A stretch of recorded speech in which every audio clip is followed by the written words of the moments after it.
السلام علیکم دوستو 24 فروری 2022 کو روسی صدر ولادیمیر پیوٹن نے یوکرائن کے مشرقی حصے میں خصوصی فوجی آپریشن کا اعلان کیا اور سرحد پر پہلے سے تعینات روسی افواج نے یوکرائن پر حملہ کر دیا۔ حجم کے لحاظ سے روس دنیا کا سب سے بڑا ملک ہے اور یوکرائن کا نمبر 45 ہے۔ نیٹو نے روس کے ارد گرد اپنے رکن ممالک میں فوجی موجودگی میں اضافہ کیا اور کہا کہ یوکرین کو اپنے دفاع کا پورا حق ہے۔ اس کے بعد 27 فروری کو روسی صدر نے اپنے جوہری ہتھیاروں کو خصوصی الرٹ پر رکھنے کا حکم دیا۔ دنیا میں جوہری ہتھیاروں کا سب سے بڑا ذخیرہ روس کے پاس ہی ہے۔ ایسے میں ماہرین کا خیال ہے کہ روس کے اس اعلان سے عالمی بحران پیدا ہو سکتا ہے۔ تاہم روس کے علاوہ امریکہ، چین اور برطانیہ سمیت کئی دوسرے ممالک کے پاس بھی جوہری ہتھیار ہیں۔ جوہری ہتھیاروں کو تباہی کے ہتھیار کہا جاتا ہے۔ ایسے میں روس کے اعلان سے کشیدگی میں اضافہ فطری بات ہے، لیکن سوال یہ ہے کہ ایٹمی ہتھیاروں کے استعمال کے پروٹوکول کیا ہیں؟ ان تباہ کن ہتھیاروں کے ذخیرے کی چابیاں کس کے پاس ہیں؟ روس، امریکہ، چین اور برطانیہ میں ایٹمی ہتھیاروں کا بٹن کون دبا سکتا ہے؟ سابق امریکی missile launch officer Bruce Blair, جو اب اس دنیا میں نہیں رہے، نے 70 کی دہائی میں امریکہ کے انٹیلیجنس جوہری میزائل اڈوں پر کام کیا۔ بروس بلیئر نے کہا، ہمیں منٹ میں کہا جاتا تھا اور اس کی وجہ یہ ہے کہ حکم ملنے پر ہم 1 منٹ میں ایٹمی میزائل داغ سکتے ہیں۔ بروس اور اس کے ساتھی ہر وقت کمپیوٹر کی اس سکرین پر نظر رکھتے تھے جس پر کسی بھی وقت میزائل داغنے کا حکم آ سکتا تھا۔ ان کا کہنا تھا کہ امریکی نظام میں جوہری ہتھیاروں کے استعمال کا حکم صرف ایک شخص دے سکتا ہے اور وہ ہے ملک کا صدر۔ اس لیے امریکی صدر کے ساتھ ہر وقت مخصوص لوگ ہوتے ہیں۔ ان کے پاس ایک بریف کیس ہوتا ہے جسے نیوکلیر فٹ بال کہتے ہیں۔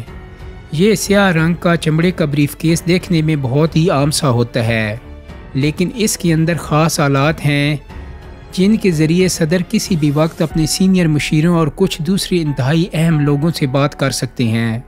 بروس بلیئر کا کہنا تھا، اس بریف کیس میں ایک کارٹون کتاب کی طرح کا صفحہ بھی ہے جس میں گرافکس کے ذریعے جنگی منصوبے، جوہری میزائل اور ان کے اہداف کی تفصیلات درج ہیں۔ اس میں یہ بھی بتایا گیا ہے کہ اگر حملہ ہوا تو کتنے لوگ مارے جانے کا امکان ہے۔ صدر کو ان باتوں کو پلک جھپکتے ہی سمجھنا ہوتا ہے۔ فیڈریشن آف امریکن سائنس کی رپورٹس میں کہا گیا ہے کہ ایک اندازے کے مطابق 2022 کے آغاز تک دنیا کے 9 ممالک کے پاس تقریباً 12,700 جوہری میزائل موجود ہیں۔ ان میں سے زیادہ تر روس کے پاس ہیں اور امریکہ اس معاملے میں دوسرے نمبر پر ہے۔ اس کے پاس ایسے 5,000 سے زیادہ میزائل ہیں۔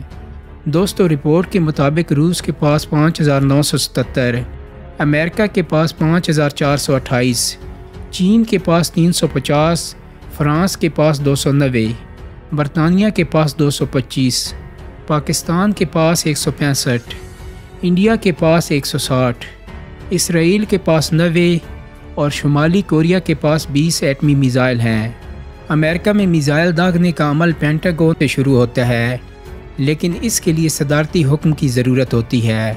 لیکن صدر کا حکم اسی وقت مانا جاتا ہے جب وہ میزائل لانچ افیسر کو اپنی خاص شناخت بتاتی ہیں، اور یہ شناخت بسکٹ نما پلاسٹک کارڈ میں ہوتی ہے۔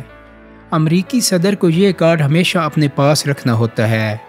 یہ وہ کارڈ ہے جس کی وجہ سے امریکی صدر کو دنیا کا طاقتور ترین شخص کہا جاتا ہے۔ صدر سے منظوری ملنے کے بعد چند منٹوں میں ایٹمی میزائل لانچ کیا جا سکتا ہے۔ بروس بلیئر نے بتایا کہ صدر کا حکم ملنے کے بعد منٹ میں، یعنی زمین پر تعینات ٹیم میزائل سے حملہ کرنے والے یا آبدوز میں نصب میزائل لانچ کوڈ کے ساتھ کھولے جاتے ہیں اور حملے کے لیے تیار کیے جاتے ہیں۔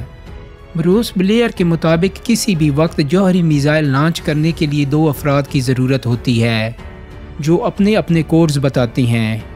ایک طرح سے یہ 2 لوگ میزائل لانچ کرنے کی چابی ہوتے ہیں۔ انہوں نے بتایا، میرے پورے کیریئر میں ایک وقت ایسا آیا تھا جب ایسا لگتا تھا کہ ایٹمی جنگ چھڑ جائے گی۔ تب میری عمر کم تھی اور مجھے اندازہ نہیں تھا کہ دنیا میں کیا ہو رہا ہے۔ اس وقت ہمیں الرٹ ملا کہ جوہری جنگ کے لیے تیار ہو جاؤ۔ بروس اور اس کے ساتھی ٹیموتھی میزائل کا لانچ کوڈ یعنی چابی لے کر کرسی پر بیٹھ گئے۔ وہ میزائل لانچ کے حتمی حکم نامے کا انتظار کر رہے تھے۔